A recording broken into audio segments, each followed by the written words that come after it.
Hello everyone. REET की जो exam date है वो नज़दीक आ गई है। ऐसे में आप सभी अपनी तैयारियों को अंतिम रूप दे रहे होंगे। तो हम लेके आए हैं चाइल्ड डेवलपमेंट एंड पेडागोजी के ऐसे 14 प्रश्न जिससे आपको खुद को परखने में बहुत ही आसानी होने वाली है। तो शुरू करते हैं इस धमाकेदार सेशन को, जो कि अभी शुरू करते हैं अपन। तो बात करते हैं पहले प्रश्न की। पहला प्रश्न है कि निम्नलिखित में से कौन सा कथन सही है। तो आपको पहला कथन है कि परिपक्वता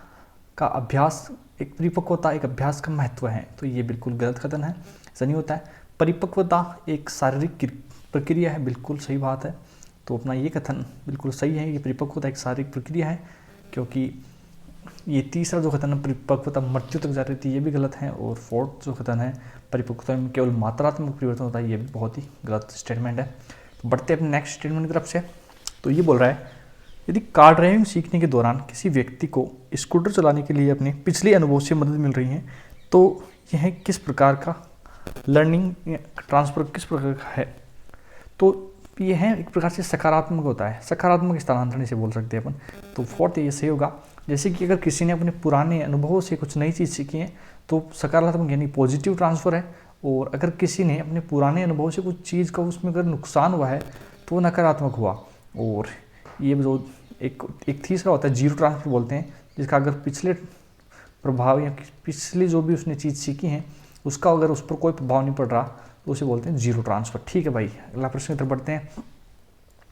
निम्न में से सबसे कम कारक सीखने पर कम से कम प्रभाव कौन सा डालता है। थकान डालता है, उम्र डालता है, बीमारी डालता है या लिंग अंतर। तो सीखने पर सबसे कम प्रभाव है लिंग अंतर होता है, यानी कि आप चाहे पुरुष हो चाहे आप स्त्री हो, आपका ये मतलब किसी भी प्रकार से ये फर्क नहीं पड़ता, आप कुछ भी हो, आपके थकान उम्र बीमारी ये प्रभाव डाल सकते हैं, लेकिन सबसे कम प्रभाव लिंग अंतर डालेगा। बीमार हो तो अगर उस पर फर्क पड़ेगा, लेकिन अगर आप स्त्री या पुरुष हो, इससे आपके सीखने की जो क्षमता होती है इस पर किसी भी प्रकार का कोई फर्क नहीं पड़ता है। बढ़ते हैं अगले प्रश्न की तरफ से। प्राथमिक विद्यालय में 151 छात्र हैं। विद्यालय अधिनियम 2009 के अनुसार विद्यालय में रखे जाने वाले शिक्षकों की संख्या क्या होगी। तो ये जानने के लिए आपको पता होगा कि कितने होंगे। पढ़ा होगा आपने RT 2009 क्या कहता है।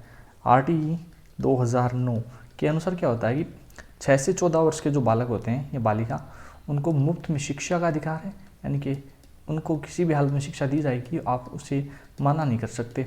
तो उसमें प्रावधान के अनुसार इसमें जो प्राइमरी स्कूल हो सकती है उसमें एक व्यवस्था की गई है। मान लीजिए कि अगर स्कूल में प्राइमरी स्कूल में 60 तक स्टूडेंट है तो वहाँ पर 2 टीचर की व्यवस्था होगी। अगर 61 से 90 के बीच में स्टूडेंट है तो 3 टीचर की व्यवस्था होगी। और 91 से अगर 120 स्टूडेंट है तो वहाँ 4 टीचर की व्यवस्था होगी।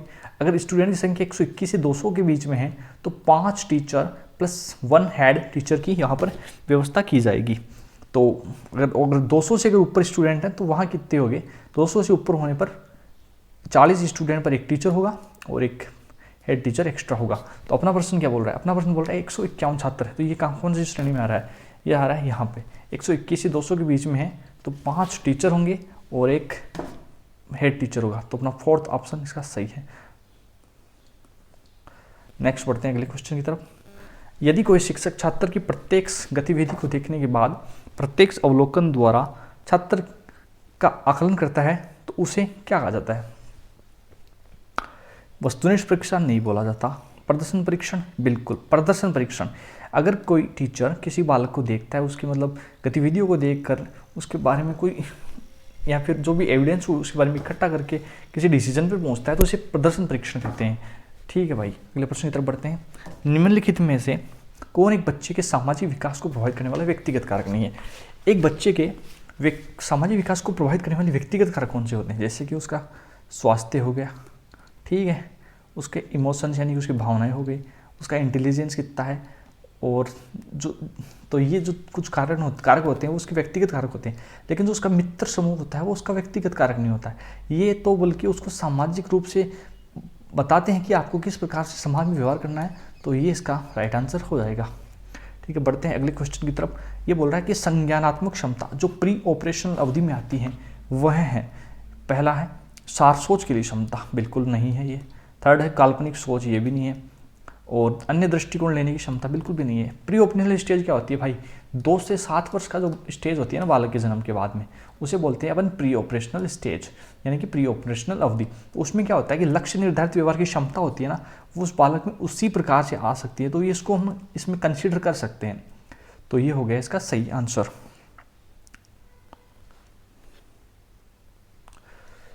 शिक्षम अधिगम प्रणाली का सबसे महत्वपूर्ण चरण जिसमें अवलोकन करना, परीक्षण करना और मूल्यांकन करना शामिल है, कौन सा है भाई साहब? सबसे महत्वपूर्ण चरण इसका मूल्यांकन है। ठीक है भाई, समझ में आ गया होगा आपको। नेक्स्ट प्रश्न है, निम्नलिखित में से कौन विकासवाद का सिद्धांत नहीं है? विकासवाद में क्या होता है, 3 प्रकार के होते हैं, जैसे सम्मान प्रतिमान का सिद्धांत, एक होता है अंतर संबंध का सिद्धांत, एक होता है निरंतर विकास का संबंध। लेकिन वातानुकूल सजगता होती है ना, उसमें वो इसका हिस्सा नहीं है। तो ऑप्शन नंबर फर्स्ट इसका सही आंसर होगा। नेक्स्ट पढ़ते हैं अगले क्वेश्चन की तरफ। बिन्नेट, जो स्टैनफोर्ड बिन्नेट टेस्ट के लिए जिम्मेदार थे, ने मानसिक विकास के सूचकांक के रूप में निम्नलिखित को अपनाया है। तो ये क्या होता है भाई? तो बिन्नेट ने क्या कहा है कि बिन्नेट के अनुसार मान लीजिए कोई बालक है, ठीक है, तो अगर उसकी एज मान लीजिए 5 साल है, ठीक है, और इसकी जो मतलब कि इस पर किसी प्रकार का टेस्ट किया जाएगा और 5 साल के अन्य बालक भी लिए जाएंगे, जैसे कि 10 बालक लिए गए 5 साल के, और तो अगर इसकी बुद्धि, इस 5 साल वाले बालक की बुद्धि इन 10 बालकों के समान है, तो इसकी जो मेंटल एज होगी, यानी कि मानसिक जो भाव है इसका, जिसे बोलते हैं अपन मेंटल एज, वो क्या होगी, उसे बोलेंगे अपन 10 साल। ठीक है मेरे भाई। और जो इसकी करंट एज है, यानी क्रोनोलॉजी एज है, उसे क्या बोलेंगे, वो कितनी होगी, सॉरी 5 साल का है। तो इन और तो जिस ये क्रोनोलॉजी एज क्या होती है, बच्चे का जन्म अगर 5 साल का है तो 5 साल होगी, 10 साल का है तो 10 साल हो जाएगी। ठीक है, तो ये हो गया। तो आईक्यू उसने देखने के लिए ये मेंटल एज को काम लिया था। तो आईक्यू कैसे चेक करते हैं? आईक्यू चेक करने का अपना सीधा फॉर्मूला है। इसने कहा है कि जो मेंटल एज है बच्चे की, उसमें उसकी जो क्रोनोलॉजी एज है उसका भाग दे देंगे और उसको इंटू 100 कर देंगे, तो ये उसकी आ जाएगी आईक्यू। तो इस प्रकार से इस प्रश्न में क्या हुआ, आईक्यू ज्ञात करने के लिए बिन्नेट ने कहा किसका काम लिया, मानसिक भाव का। तो option number 3 is right. Next बढ़ते हैं अगले प्रश्न की ओर कि चिंतन शक्ति के विकास की क्रिया में निम्न में से कौन सा कथन गलत है? तो ये आपको सीधा सीधा दिख रहा होगा, ज्ञान एवं अनुभव की यथेष्टता। अगर आदमी सोचता है तो सोचता है क्या करेगा कि उसने जो भी स्कूल में सीखा है उसको वो बाहर की दुनिया से रिलेट करने की कोशिश करेगा, तो ये होगी उसकी ज्ञान एवं अनुभव की यथेष्टता। तो ये तो नहीं हुआ। सेकंड है यथेष्ट अभिप्रेरण, मतलब बाहर से किसी प्रकार से प्रेरणा लेगा और कुछ भी सीखने का प्रयास करेगा, तो वो हो गया उसका यथेष्ट अभिप्रेरण, तो ये भी गलत हो गया। थर्ड वन इज यथेष्ट स्वतंत्रता एवं लचीलापन, यानी कि बालक को ये स्वतंत्रता रहती है कि वो कहाँ कब और क्या सीखे, तो ये चिंतन विकास में आते हैं। जबकि ये जो कम बुद्धि और ज्ञान होती है इसके चिंतन विकास की क्रिया में ये नहीं आता है। तो ये ऑप्शन बिल्कुल राइट हो गया। बढ़ते हैं अगले प्रश्न की ओर। मोहन स्वच्छता और साफ सुथरेपन का बहुत ध्यान रखता है, ये किस तरह के रक्षा तंत्र का उदाहरण है? नियंत्रण बिल्कुल नहीं हो सकता, और वापसी तो ये हो नहीं सकती, उच्च बनाने की क्रिया भी नहीं हो सकती। स्त्रीकरण होता है, इसमें आदमी क्या होता है कि जो भी उसको मतलब उसने सीखा है उसके आधार से कुछ भी निर्णय ले तो उसके रक्षा तंत्र में आता है। ठीक है भाई, अगले प्रश्न की तरफ बढ़ते हैं। 13 नंबर प्रश्न है, वंशानुक्रम तथा वातावरण के संबंध का व्यक्ति की वृद्धि पर प्रभाव निम्न में से एक के अनुसार होता है। क्या होता है? वंशानुक्रम व्यक्ति को प्रभावित करता है क्या? अकेला वंशानुक्रम व्यक्ति को प्रभावित करता है? नहीं, बिल्कुल नहीं करता। ये वातावरण व्यक्ति को प्रभावित करता है, बिल्कुल वातावरण अकेला प्रभावित नहीं करता।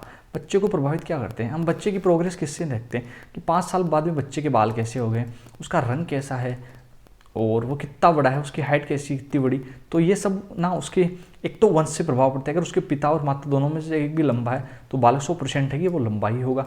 और बालक अपने वातावरण में रहता है, मान लीजिए गर्म प्रदेश में रहता है, तो उसका कलर है वो काला हो सकता है या फिर कुछ भी हो सकता है, काला रंग हो सकता है। तो इस प्रकार से ये दोनों जो वंशानुक्रम वातावरण है वो दोनों व्यक्ति को प्रभावित करते हैं। Third one is correct. बढ़ते हैं अगले क्वेश्चन की ओर। आखिरी प्रश्न है आज का, व्यक्तित्व समायोजन की प्रत्यक्ष विधि कौन सी है? व्यक्तित्व समायोजन की प्रत्यक्ष विधि होती है, उच्च बनाने की प्रक्रिया नहीं होती, बिल्कुल प्रक्षेपण बिल्कुल नहीं होता, प्रतिगमन भी नहीं होता, और बाधा दूर करना, यानी कि जो भी इसमें रुकावट आ रही है बंदे के, वो उनको दूर करने का प्रयास करेगा। तो ये इसमें सही ऑप्शन होगा, बाधा दूर करना। तो आज का सेशन यही खत्म हुआ। बढ़ते हैं अगली बार मिलेंगे अगले सेशन के साथ।